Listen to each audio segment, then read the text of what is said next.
It's time for communicating. It's time for communicating. We're going to get directly straight into it, family.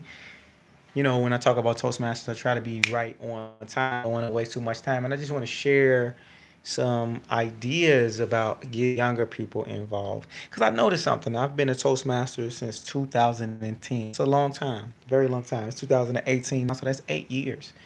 And I noticed that a lot of people that are in Toastmasters, one of the challenges that people have is that we can't recruit a lot of the younger people. And if you notice, like a lot of Toastmasters are over the age of 40. I noticed that. And then I had to think about it. Like, actually, that's not true. It depends on where you go. And you find a lot of younger people in corporate clubs.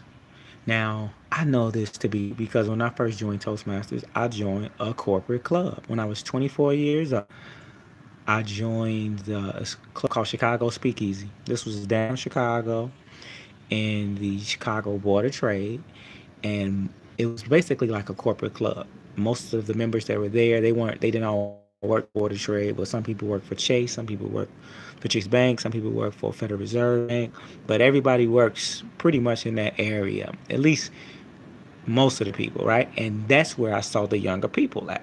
If you think about it, that makes sense. A corporate club is going to attract younger people because young people want to use Toastmasters as a way to develop their career. They're looking at it like, oh, I can advance my career, I can advance my value. And so they're looking at it from a career advancement perspective. Most of them, not all of them, but I'm just saying there's a lot of them who do. And when I notice the people that are, let's say, over 40, I think there's two types of people that are over 40. There's the first type of person. Person one that's over 40 in Toastmasters is the person that they also are very career focused and they just want to polish themselves a little bit. You know, they want to work on some things, and really they just like their producers, their high performance type of people. They like leadership activities, right? That's the first person. The second type of person that's over 40 in Toastmasters, this is my opinion, I'm just saying in general, is a person that they're in it for the social aspect. Many of these people, it seems to me like they don't have a big social life. And so this is like an extracurricular activity for them. You know, they like the ability to be able to do stuff for fun, that's productive, where they can personally develop, but they probably don't have much of a social life. And I don't mean that in a negative way. I'm just saying this is what I noticed. So it is like a form of socializing and extracurricular for them. And so, you know, my thing is, how can we tap in into that younger crowd? And this is a challenge that I face with one of my clubs. It's a community-based club, and a lot of our members are over 50 in that club. Not all of them, but we do have some people that I notice a difference between people that are over 50. They're approaching it in from kind of a social aspect, and I notice people that are like me in their 20s and 30s are really focused more on the career aspect. And so I say all this just to say I'm going to encourage you, if you're in a Toastmasters group, you are looking to grow your club, especially when you recruit people, is let's really start focusing on who are these people, right? Most likely these are people that they probably have a small business, right? They probably are or got an online business, a YouTube page or something like that. They got something where they're trying to grow it on their own. Like me, when I joined Toastmasters, it's because I wanted to become a better salesperson. So maybe this is somebody who sells. Maybe they're selling something, some type of insurance, health product or something, right? Also, and so where are those type of people? When we talk about students and stuff, you're going to catch these people a lot of times. You maybe, if you can find them on Facebook, you can create Facebook ads and you target an ad and shows like, hey, do you want to inspire your community? Do you want to also develop your professional skills? Because keep in mind, Toastmasters is not just about speaking. And I used to make that mistake. I used to just target people speaking. And the problem is when you only communicate and tell people this is about speaking, the problem is a lot of people don't care about developing speaking skills. I mean, they do, but they don't care about it enough where they're going to stay committed to like stay in your group, right? And then, like, but what people do care about is, can they earn more? Can they be more confident? Can they develop, be more valuable person in their community? And so we want to show them that they can do all of this here. You know, when you become a treasurer, you can learn how to budget, you can learn how to plan, you can learn how to, you know, event. If you're becoming the VP of public relations, you're learning how to uh, together marketing plans and get people to come out and subscribe. And your VP of membership, you're really showing how to build a culture and a certain level of what you call customer service to a certain extent. So, you know, you're really learning people skills and so many other skills outside of just public speaking. So that's one. I would say when you're advertising, don't just advertise strictly based on um, strictly just based on speaking. Also, make sure it's about having fun. You want fun as well. Fun. Everybody wants to do that. Everybody wants to have an enjoyable experience.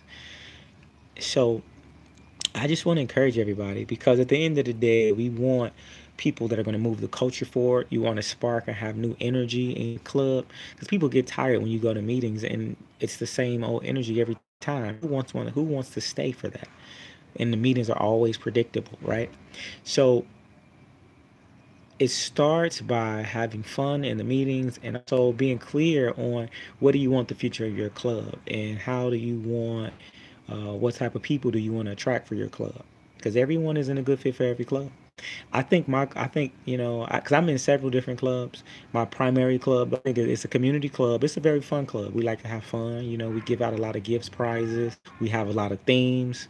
Just the other day, we had a theme. It was about you can win at anything, and we were asking people what would they do if they were to win a lottery at $6,000, and you know, we were giving away lottery tickets for people who participated.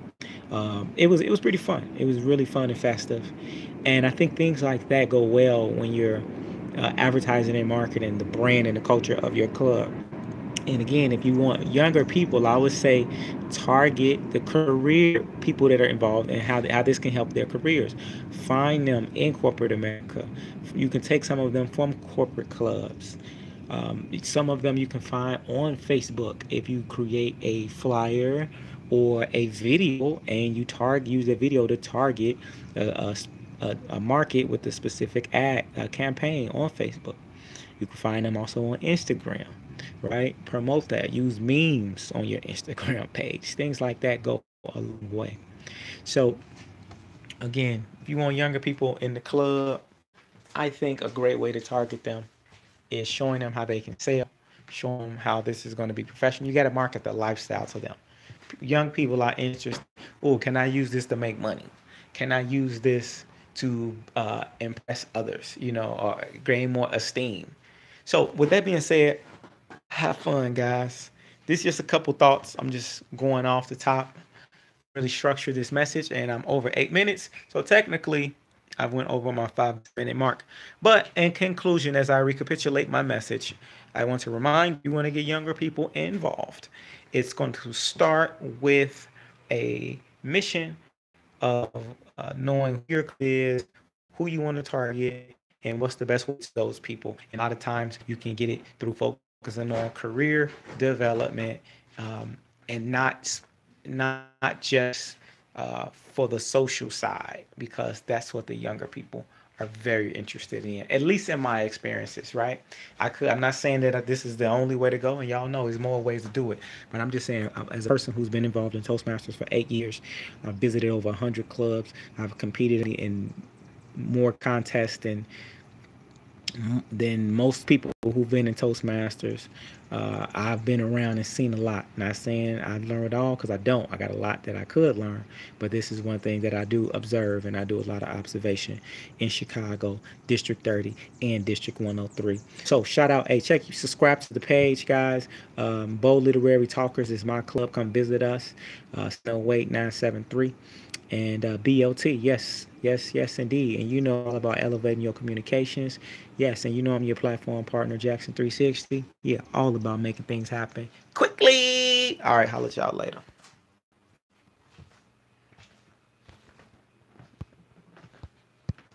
Oh, my dog want to say what's up too.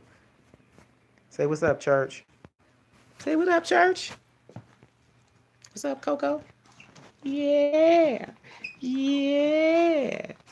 Yeah, Coco in church. Coco in church.